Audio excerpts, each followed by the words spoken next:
25 अगस्त 2025 को है सोमवार का दिन। और सोमवार का दिन आप लोगों को पता ही है शिव जी का दिन होता है। देखिए अभी अभी सावन का जो महीना है वो गुजरा है। सावन के महीने में तो हर लोग शिव जी को प्रसन्न करने की कोशिश कर रहे थे, उनके बड़े बड़े स्थानों पर जा रहे थे, उन्हें प्रसन्न कर रहे थे, उन्हें जल अर्पित कर रहे थे, उन्हें बेलपत्र अर्पित कर रहे थे और न जाने क्या क्या कर रहे थे। लेकिन सावन गया, क्या भोलेनाथ चले गए?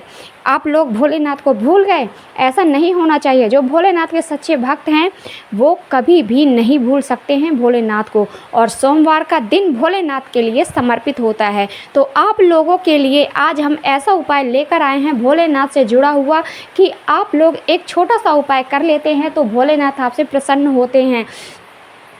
क्योंकि भोलेनाथ जी को प्रसन्न करना बहुत ही ज़्यादा सरल सी बात है, क्योंकि वो भोले हैं।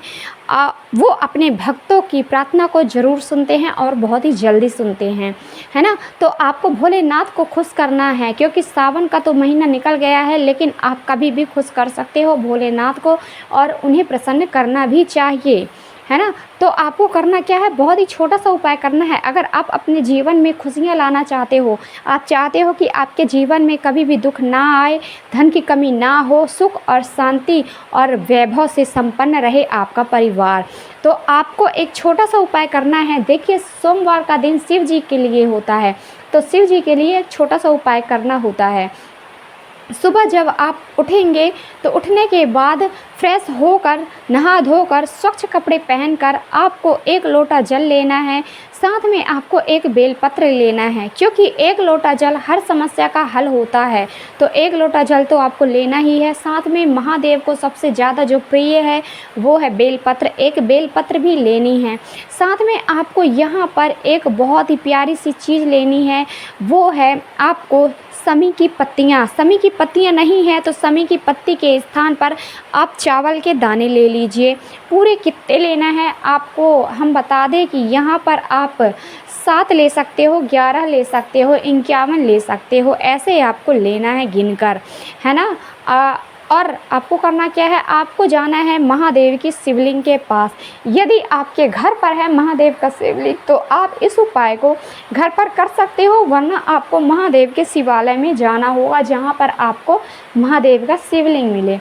तो वहाँ पर जाने के बाद सर्वप्रथम आपको आपके खड़े होने का जो स्थान है वो आपको बता दें। कि कई बार क्या होता है कि जो भक्त होते हैं वो महादेव की शिवलिंग के पास तो चले जाते हैं, लेकिन उन्हें ये पता नहीं होता है कि महादेव के सामने खड़ा होना है, उनके बाजू में खड़ा होना है, उनके पीछे खड़ा होना है, और किस दिशा में आपका मुख होना चाहिए ये भी बहुत ही ज़्यादा ज़रूरी होता है।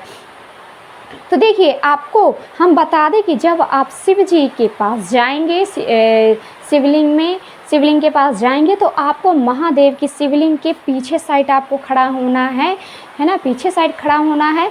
क्योंकि महादेव का जो मुख है वो उत्तर की साइड होता है, तो आपका भी मुख होना चाहिए, जो जलाधारी होती है ना वो उत्तर की साइड होती है, और आपका भी मुख उत्तर की साइड होना चाहिए, यानी कि दक्षिण की साइड आपको खड़ा होना है और आपका जो फेस है वो उत्तर की साइड होना चाहिए। एकदम सामने आपको खड़ा नहीं होना है, इस चीज़ का आपको ध्यान देना है। सर्वप्रथम आप खड़े होंगे दक्षिण की साइड, उत्तर की साइड आपका मुख रहेगा, और फिर सबसे पहले आपने जो जल लिया है, एक लोटा जल पीतल के लोटे में, एक लोटा जल आपको ओम नमः शिवाय का मंत्र जाप करते हुए एक लोटा जल महादेव को अर्पित करना है। श्री शिवाय नमस्तुभ्यम का जाप भी आपको करते जाना है ना, इतना करना है। और जो आपने बेलपत्र ली है, बेलपत्र को अच्छे से साफ़ कर लेना है, उसकी जो लंबी वाली डंडी होती है उसको तोड़ लेना है, बहुत ही ध्यान से तोड़िएगा, पत्तियां ना टूट पाएँ, ऐसे आपको ध्यान देना है। और फिर जो बड़ी वाली पत्ती है उसमें आपको लाल कलर का सिंदूर लगाना है, टीका लगाना है। जो छोटी छोटी पत्ती हैं उसमें पीले कलर का सिंदूर या फिर चंदन लगाना है पीले कलर का। और इस बेलपत्र को महादेव की शिवलिंग के एकदम सामने आपको चिपकाना है, जहाँ पर टीका रहता है ना महादेव का, त्रिपुंड जहाँ पर होता है, आप चंदन टीका आप कर दीजिए, त्रिपुंड बना दीजिए। 3 उंगलियों से बनाया जाता है त्रिपुंड, आपको ये पता हो तो। 3 फिंगर से त्रिपुंड बनाया जाता है महादेव का। तो इस चीज़ का ध्यान देना, जहाँ पे त्रिपुंड बना होता है वहीं पर आपको ये बेलपत्र चिपका देनी है। और जो आपने समी की पत्तियाँ ली हैं या फिर चावल, एक समी की पत्ती आपको गणेश भगवान के पास अर्पित करना है, गणेश भगवान के स्थान पर। गणेश भगवान का स्थान कहाँ पर होता है? देखिए, जहाँ आपका जो मुख है वो उत्तर की साइड है, तो आपका जो सीधा वाला हाथ है जलाधारी के जस्ट बगल में सीधे साइड वो गणेश जी का स्थान है। और बीच वाला जो जलाधारी के जस्ट बीचों बीच है वो स्थान माता अशोक सुंदरी का है।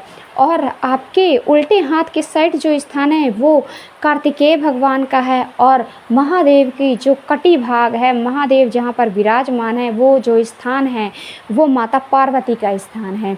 इस चीज़ को आपको ध्यान देना है। तो एक समी की पत्ती गणेश भगवान के स्थान पर, एक समी की पत्ती माता अशोक सुंदरी के स्थान पर, एक समी की पत्ती कार्तिकेय भगवान के पास, और एक समी की पत्ती माता पार्वती के हस्त कमल कटी भाग पर, और एक समी की पत्ती भगवान भोलेनाथ के ऊपर आपको अर्पित करना है। श्री शिवाय नमस्तुभ्यम का जाप आपको करते जाना है, इस चीज़ का ध्यान देना है।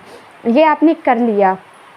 चावल हैं तो चावल थोड़े थोड़े से एक एक दाने रखते जाइए, है ना, हर जगह। गणेश भगवान, माता अशोक सुंदरी, कार्तिकेय भगवान, माता पार्वती का हस्तकमल और शिव जी के ऊपर आपको अर्पित कर देना है। जितनी भी आपने ली हैं सारी जो लास्ट टाइम बचती हैं शिव जी के ऊपर शिवलिंग में आपको अर्पित कर देनी है, समी की पत्तियाँ या फिर चावल।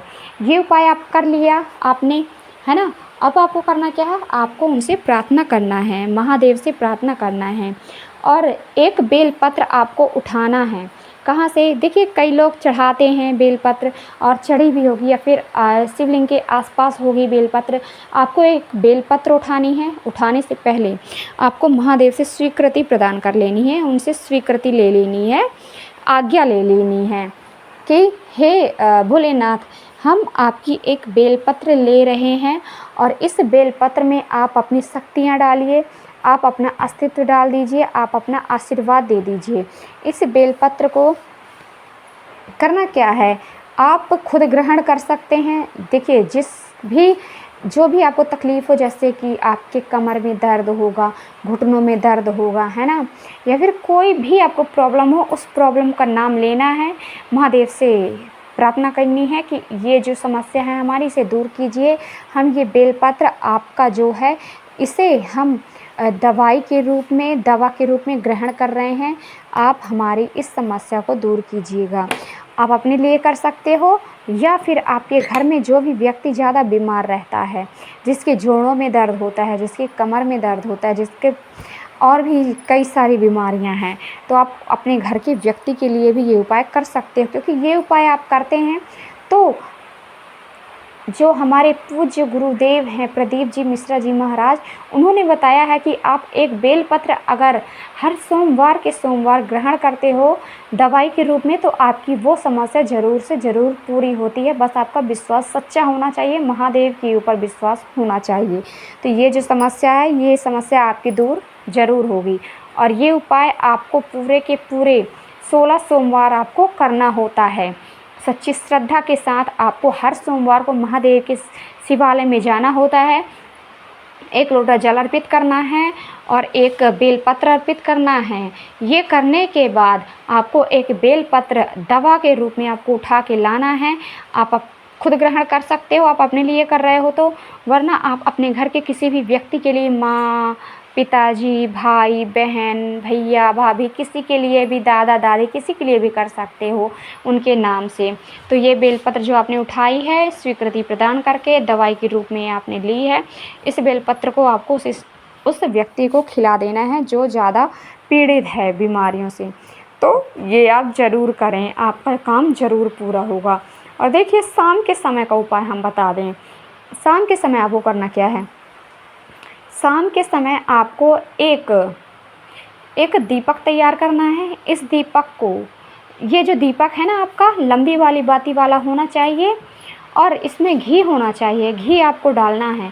घी नहीं है तो आप तिल का तेल डाल सकते हो। तिल का तेल भी बहुत ही शुभ माना जाता है।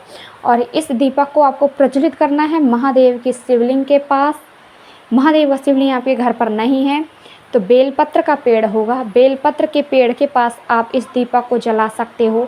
बेलपत्र का पेड़ भी नहीं है तो आप जहाँ पर अपने घर पर जल रखते हैं, पीने का पानी रखते हैं, वहाँ पर इस दीपक को महादेव के नाम से आप इस दीपक को प्रज्वलित कर सकते हैं। तो ये उपाय आप करते हैं तो आपके घर की सारी समस्याएं दूर होती हैं, व्यक्ति हमेशा प्रसन्न रहते हैं, कोई भी लड़ाई झगड़े क्लेश कलह नहीं होता है। आप यकीन कीजिए भोलेनाथ पर।